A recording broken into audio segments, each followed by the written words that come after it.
10-12 வருஷம் நினைக்கிறேன். அந்த டைமில் வந்து வேந்தர் டிவியில் வந்து என்னுடைய பிளாக் ஆர்டிக்கல் பார்த்துட்டு அப்போ தான் அவங்க புதுசாக அந்த 3வது கண் நிகழ்ச்சி ஆரம்பிச்சிருக்காங்க. ஸோ அப்போ அதுக்கு வந்திருந்தாங்க.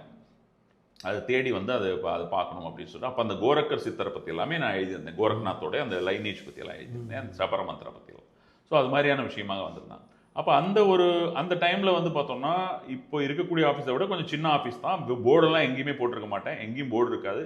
லேக்வியூ ரோட்டில் யாருக்குமே தெரியாது அப்படின்ற மாதிரியான விஷயமா இருக்கும். யாருக்கும் ஏன்னா பக்கத்தில் இருக்கிறவங்களுக்கு கூட தெரியாது. நம்ம வந்து தெரிய வேண்டிய நபர்களுக்கு தெரியும், அவர்கள் பாட்டுக்கு வந்து போயிட்டு இருப்பாங்க அப்படின்னு.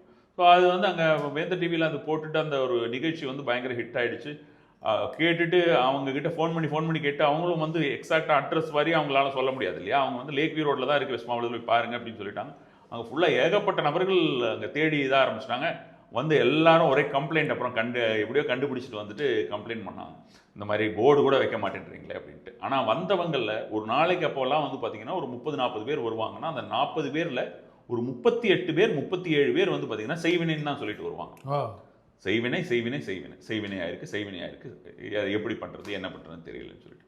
ஆனால் அதில் வந்து அந்த 37 பேரில் ஒரு 35 பேர் வரைக்குமே செய்வினையே இருக்காது. அது அவங்களுடைய மனப்பிராந்தியாக இருக்கும். அது அவங்க பார்த்து பிரம்மை, அதை நம்ம பார்த்தோம்னா நமக்கு கிளீனா தெரியும் இவர்களுக்கு கண்டிப்பாக இல்லைன்னு. இது எய்தர் த்ரூ நம்ம வந்து அஸ்ட்ராலஜியும் பார்க்கலாம், நம்ம நிமித்தமாக பார்க்கும்போதும் பார்க்கலாம். அவர்களை பார்க்கும்போது அவங்களோட ஆரா எப்படி இருக்கு அப்படின்ற மாதிரியான விஷயத்தின் மூலமாகவே நமக்கு வந்து தெரியும். ஸோ இவர்களுக்கு இது மாதிரியான ஏதாவது ஒரு ப்ராப்ளம் இருக்கா இல்லையான்னு. ஆனால் அன்ஃபார்ச்சுனேட்லி நம்ம அந்த மாதிரி சொல்லி அனுப்பினோம்னா இவருக்கு ஒன்றுமே தெரியலன்னு சொல்லிட்டு போனவங்க தான் அதிகம். இப்போவுமே கிட்டத்தட்ட அப்படி தான் இருக்காங்க. இவங்க சொன்னோன்னா இல்லை ஒரு தடவை பண்ணி நாங்கள் செய்வினை பண்ணாங்க, அதை எடுத்துட்டோம், அதுக்கப்புறம் அவங்க திரும்பி போய் இன்னொன்று பண்ணாங்க, இப்படி அவங்க அப்படியே அவங்க they will go on saying like this.